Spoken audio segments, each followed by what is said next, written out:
the moment I was about to register our marriage with my fiancé. As I prepared to sign, a voice echoed in my head. Your husband isn't just secretly hiding a wife back in his hometown, he's also hiding the fact that he has a child out of wedlock. That child is already 2 years old. Because of that strange electronic voice, I hesitated, my pen hovering over the paper. My fiancé, Daniel, noticed and grew impatient. He repeatedly urged, "Amelia, sign quickly. The staff are waiting, don't hold them up." I shot him a glance and put the pen down. Daniel became even more anxious, looking as if he wanted to force me to sign and get it over with. Before he could say anything more, my usually calm expressions suddenly contorted in pain. "No, I can't. My stomach hurts too much, I can't take it anymore. I need to use the restroom." With that, under the helpless gaze of the staff and Daniel, I rushed into the public restroom. The smell inside wasn't pleasant, but at that moment, it offered me an invaluable respite. Daniel and I had been together since college. Honestly, if it weren't for his tenderness and thoughtfulness back then, I never would have agreed to be his girlfriend. We dated for 3 years, and he only took me back to his hometown once. Afterward, he claimed it was too remote and difficult to travel, so he never took me back again. That one time, besides us and his parents, there was someone else there, a shy, quiet girl. Daniel said she was a distant cousin who lived with them as she had no other relatives. But I noticed the gestures between them were too natural, and her eyes always avoided mine. Whenever it was just the two of us, she looked like she wanted to speak but dared not. Even then, I found this woman very strange, but I didn't think deeply about it. Could that voice be talking about her? Thinking this, I tried to communicate with the voice telepathically. "Who are you? Why should I believe you? Is the person you're talking about Daniel's distant cousin?" The electronic voice echoed in my head again. "It's her.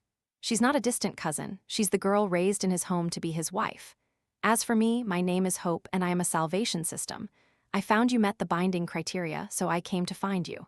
According to your original life trajectory, you would be painfully murdered by Daniel. In the end, Daniel would not only escape legal punishment, but also take over your family's company, building it into an empire, step by step. He would have both fame and fortune, while your family would be shattered and you would be utterly disgraced. I came at just the right time. You don't need to pay anything, just trust me, and you can change your fate. Amelia, are you willing to trust me?"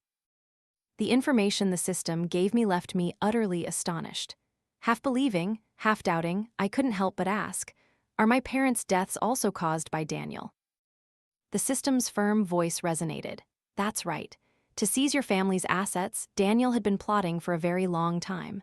From the moment he learned about your background, he set a huge trap. Within just 1 year of your marriage, your parents would die in separate accidents. First, your father. Daniel would tamper with the car brakes, causing him to die in a traffic accident. Then your mother, grieving and falling ill, Daniel would use the excuse of taking her out to cheer her up, drive her up a mountain, and when no one was looking, push her off a cliff. Your mother would die a gruesome death. Finally, he would trick you into going diving. Before you could even react, he would sabotage your diving equipment, causing you to drown in the ocean.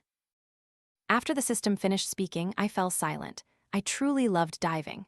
When we were dating, Daniel and I had even gone a few times. Whether what it said was true or false, I didn't dare to gamble. If it were just me, it would be one thing, but I couldn't risk my parents' lives. They were precious jewels in my heart, the people who loved me most in this world. I couldn't accept them dying tragically because of me. Until the truth was clear, I absolutely would not marry Daniel. Knowing my decision, the system's voice became noticeably more cheerful. It reminded me once again, you absolutely must not marry Daniel. This is your destined turning point. I nodded, indicating I understood. The system asked, "So, how do you plan to refuse?" I raised an eyebrow, "Just wait and see." With that, I walked out of the restroom.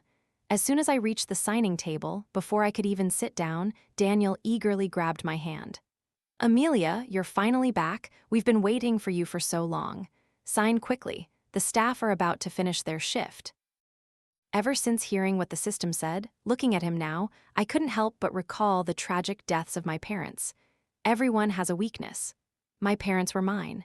Seeing his anxious expression, I pulled my hand away and said, completely on a whim, "Suddenly, I don't want to get married anymore. Let's just go home." Daniel's face stiffened. It took him a long moment to force out a strained smile. He probed, "Amelia, you're just joking, right?" I casually replied, "Of course not, I'm leaving. You can come if you want, if not, call a taxi home yourself later." With that, I ignored the expression on his face, turned around, and walked away. The system's voice was so shocked it distorted. You just told him directly." "Why not?" I replied coldly.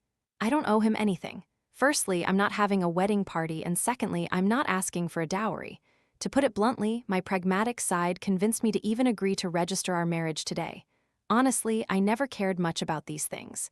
Even if he's rich, he's not as wealthy as I am. All I asked was for him to treat me well. Now, even his good treatment is questionable. What's left for me to marry? I don't want to get married, and he can't force me." The system was silent for a long time. It only spoke again when Daniel chased me outside.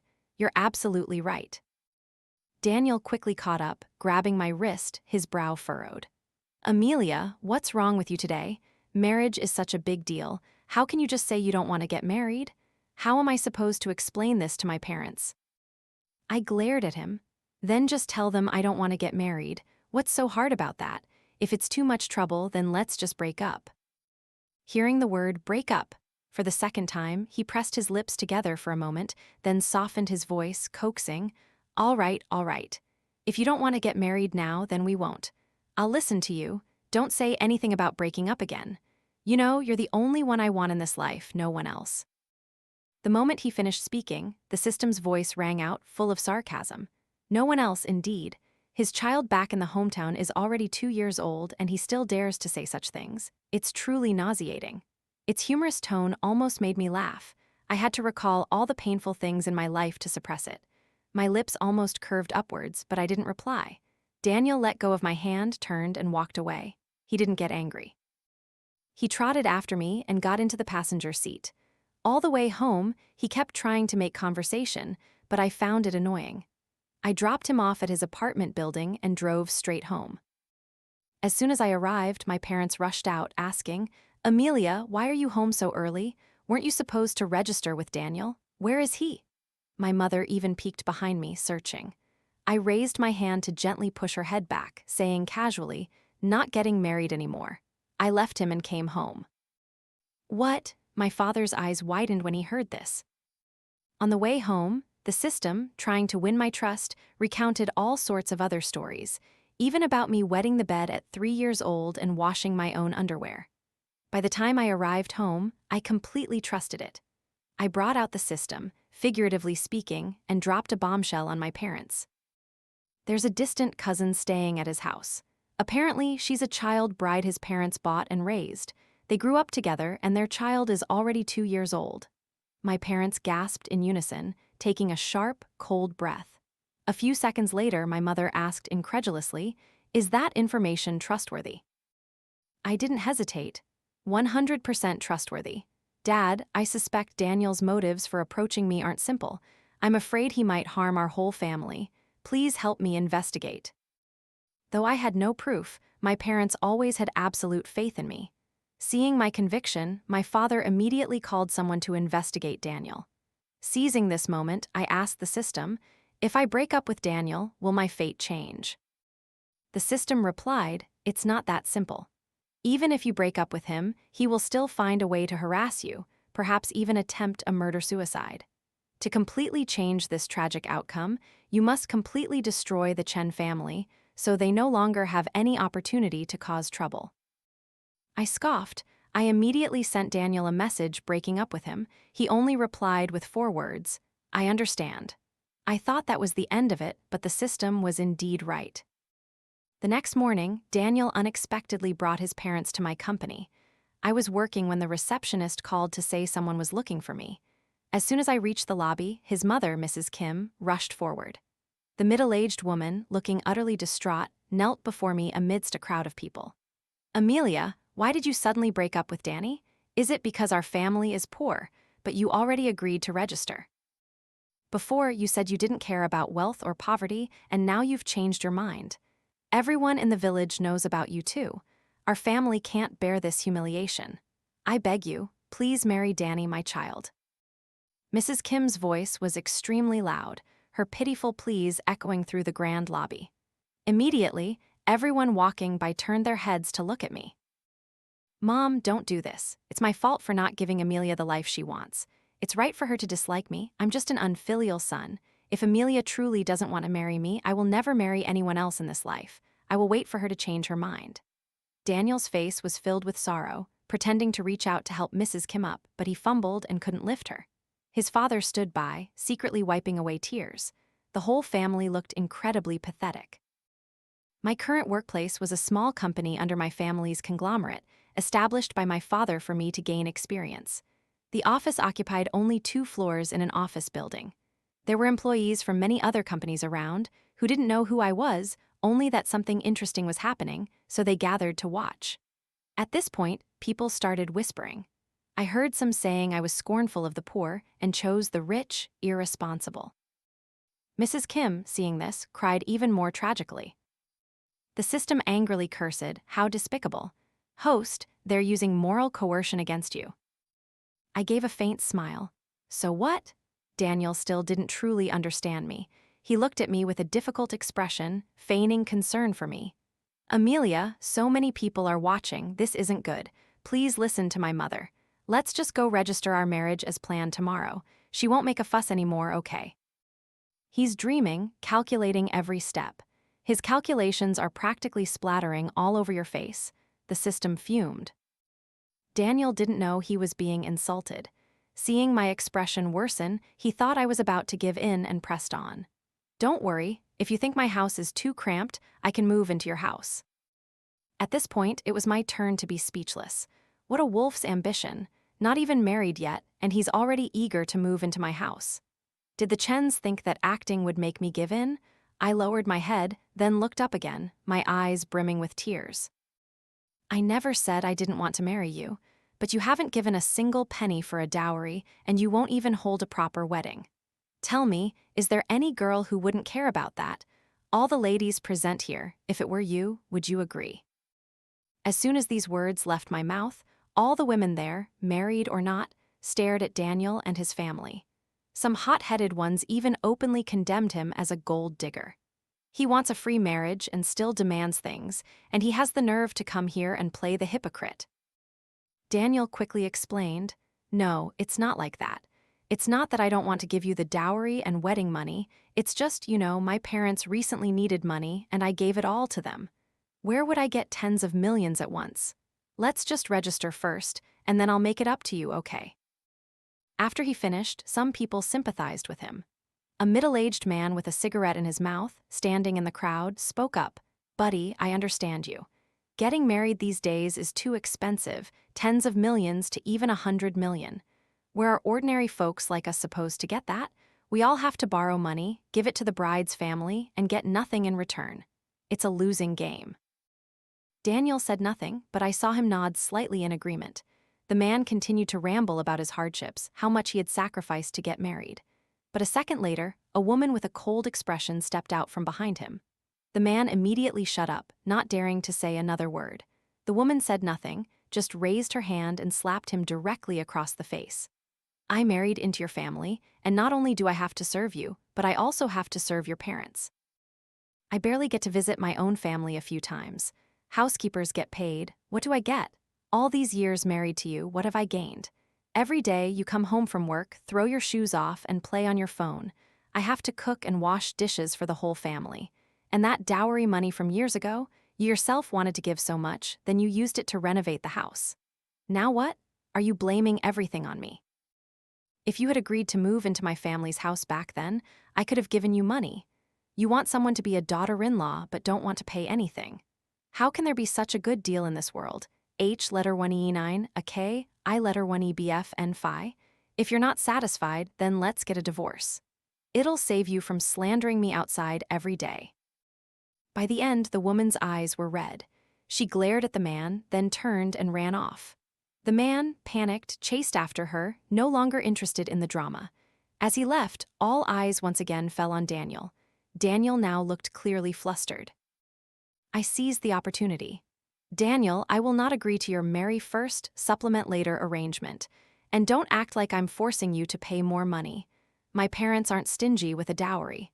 Marriage is not a game. It's not that you don't have money, it's that you don't want to spend it. There's nothing more to discuss about this. Go home, we're over.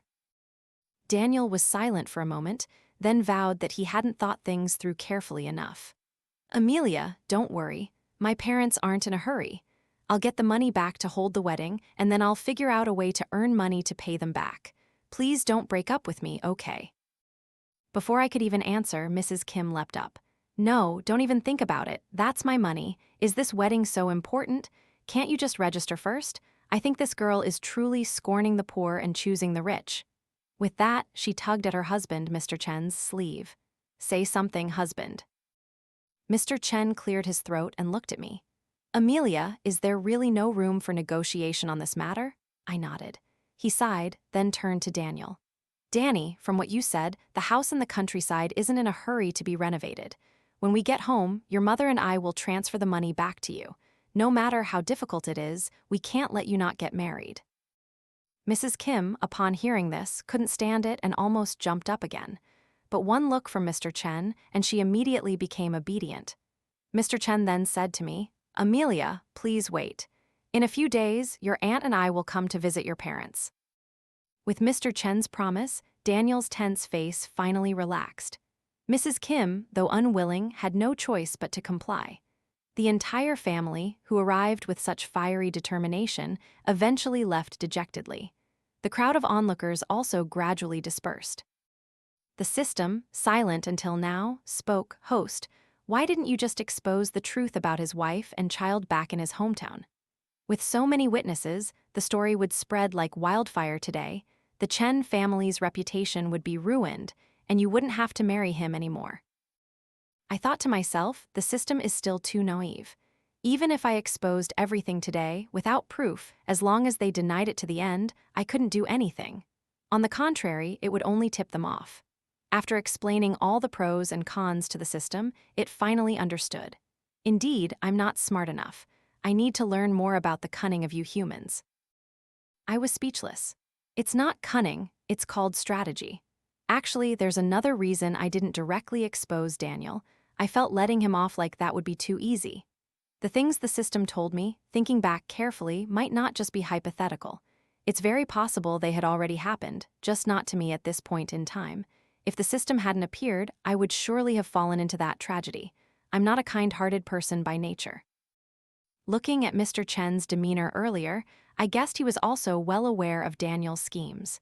If they dared to do it, they must face the consequences. Simply making them stop bothering me wasn't enough. 2 days later, Daniel arrived at my house with all sorts of gifts. Hello, Uncle Auntie. I've prepared all the dowry money. When do you think would be a good time to hold the wedding? My parents looked eager for it to be as soon as possible. It's fine to register with Amelia after the wedding, too. Daniel sat at the tea table, politely asking for their opinions. My father looked at me, then slowly said, There's no need to rush this. Before, you only met our close relatives, you haven't met our other family members yet. Our family's idea is to hold a party to introduce you to our business partners. That way, it'll be easier for you to join the company later. What do you think? Hearing this, Daniel was delighted and stopped urging about the wedding. With my father's promise, he thought he had surely won and stood up, saying, I have no objections. Everything according to your wishes, Uncle Auntie. With this foundation, Daniel chatted happily with my father. At dinner time, my mother smiled and said, Danny, it's late now. Your parents must be waiting. We won't keep you for dinner. Go home early, dear. Daniel didn't object, nodding repeatedly in agreement. As soon as he left, my father flopped onto the sofa. Damn it, pretending to be so tired. Agnes, it's a good thing you didn't keep him for dinner, or I'd have to sneak out for a midnight snack tonight. Just seeing him makes me lose my appetite. My mother laughed and patted his shoulder. You're exaggerating, dear. My father wasn't convinced. How am I exaggerating? Didn't you see what I showed you?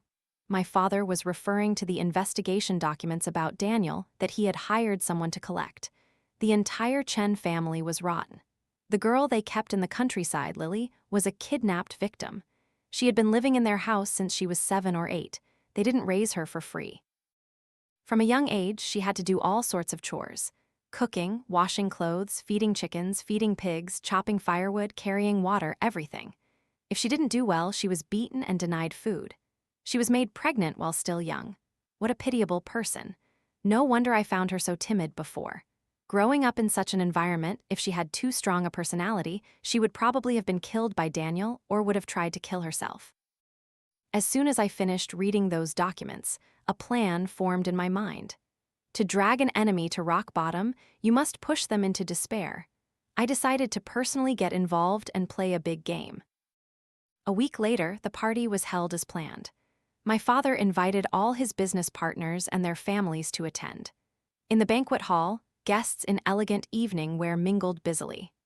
Daniel, fearing his parents would cause trouble, initially didn't want to bring them along, but under my repeated insistence, he reluctantly agreed to their attendance. At this moment, Mrs. Kim was ostentatiously scooping up plates of pastries, stuffing her mouth full, making the surrounding guests quite uncomfortable. Mr. Chen was much calmer, but his eyes constantly darted around. Every time someone looked back, he immediately averted his gaze, looking exactly like someone doing something shady.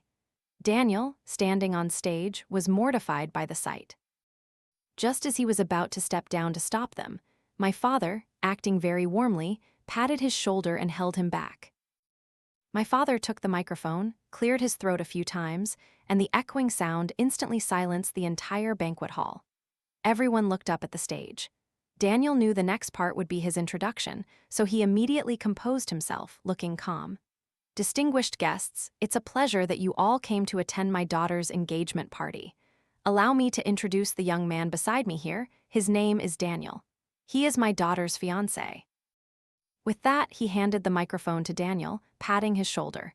Danny, the stage is yours. Daniel adjusted his collar, took the microphone, and confidently introduced himself, then switched to a deeply emotional tone. He spoke about our first meeting and our love story. I've captured every sweet moment with Amelia. I originally intended to play this on our wedding day, but I truly can't wait any longer. She is truly wonderful. I love her very much. It is my honor to be engaged to her. Amelia, here I promise you, in this lifetime, I will never let you down. After he finished, he turned around. According to the prearranged script, the large screen behind him would now begin to play a video of us. But on the screen appeared a man and a woman. The man was Daniel, but the woman was not me. The girl, dressed in ragged clothes, huddled on the ground, covering her head, being brutally beaten by the man beside her. How dare you talk back? How dare you fight for the meat? You slut. Don't think that just because you bore me a child you have the right to sit at the dinner table. I'll beat you to death. Let's see if you dare to do it again next time. The sounds of cursing and violence erupted through the banquet hall. Daniel immediately turned pale. Panicked, he grabbed the microphone and screamed, "It's fake! It's all fake! Someone is framing me! This is an edited video." Immediately, the microphone was muted, his voice completely drowned out by the murmuring. Helpless, he threw the microphone and ran towards the backstage staff to turn off the video. No one stopped him. I stepped onto the stage, picked up the microphone from the ground. The staff reactivated the broadcast. Ladies and gentlemen, as you can all see, my fiancé is actually not a good person. The poor girl in the video was kidnapped and raised by his family. She was forced to get pregnant as soon as she became an adult, and her son is now 2 years old. I almost blindly went and registered my marriage with him. Initially, I didn't plan to expose this, but then I thought, if I wasn't the one deceived, it would be other girls.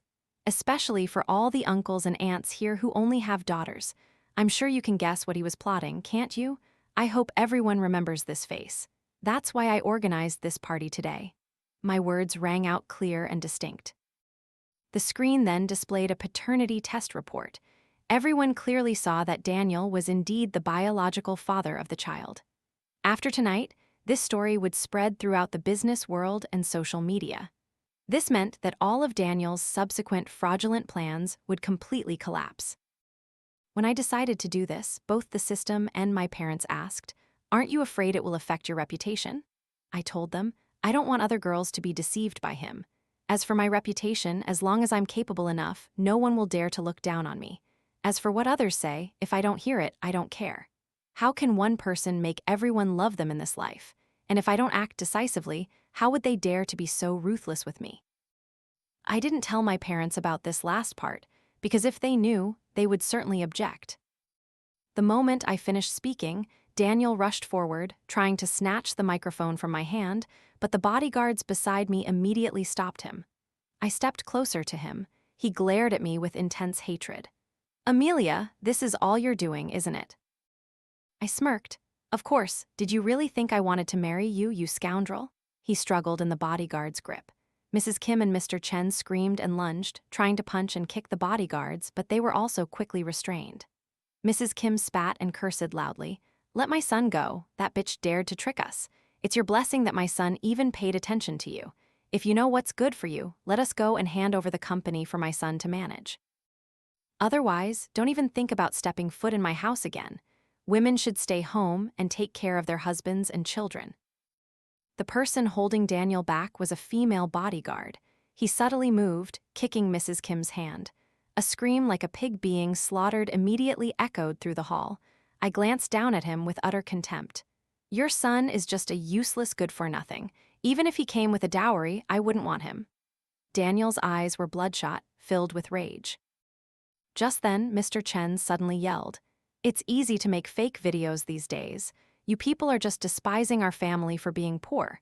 You clearly agreed to marry my son and even accepted so much dowry money, and now you say you're not getting married? That's fraud. I'll call the police to arrest all of you." The moment he finished speaking, a man rushed onto the stage without a word. He lunged at Mr. Chen, hitting him while sobbing and cursing. "You don't need to call the police. They're already on their way, you damn human traffickers. My daughter was so young, how could you treat her like that? She was the child I cherished and protected.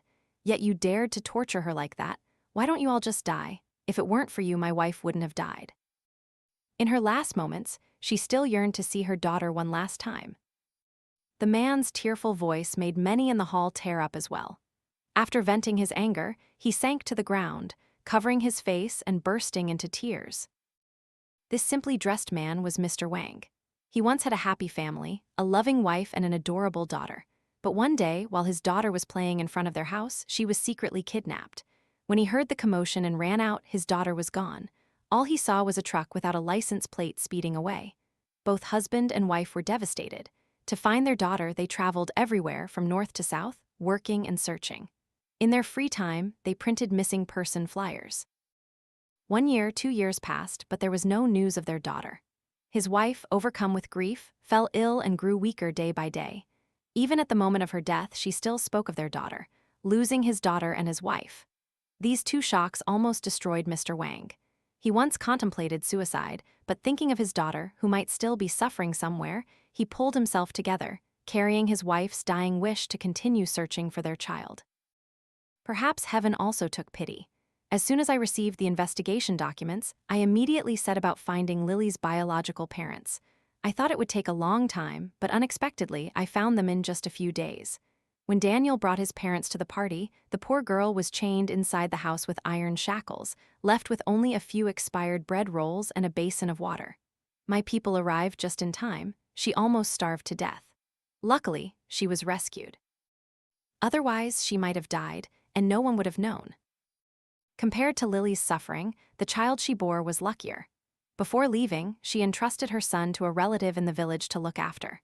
After all, he was the eldest grandson Mrs. Kim had always dreamed of, so they dared not mistreat him. When she heard she could leave, Lily didn't hesitate. She followed my people away from that place. The video of her being beaten that was shown on the big screen was secretly filmed by a young man in the village. He had once intended to report it to the police, but was stopped by his family, who feared trouble. I learned of it and paid to buy the video. I also asked Lily for her opinion before making it public at the party. She said as long as Daniel and his family were punished, she didn't care about anything else. That's why there was such a shocking scene earlier. The police quickly arrived. What surprised me was that Lily also came. She carried the 2-year-old child and helped Mr. Wang stand up. Father and daughter stood side by side. That child was Daniel's biological son. Everyone understood without needing to be told. Seeing the police, Mrs. Kim and Mr. Chen immediately fell silent. All three were arrested on the spot. In the end, Mr. Chen and Mrs. Kim were sentenced to death for human trafficking. The number of victims was large and the circumstances were severe. Daniel, because he did not directly participate and there was no evidence to show he forced Lily, escaped punishment. During the sentencing, Daniel glared at me coldly. I was not afraid. On the contrary, I smiled provocatively. "Host, be careful," the system said anxiously. "I have a feeling he's going to do something dangerous to you." I smiled, my eyes serious. "I'm worried he'll just cower and hide. Do you think he's really innocent and clueless?" The system replied, "I'm not sure. My data doesn't mention it, but I also have my suspicions."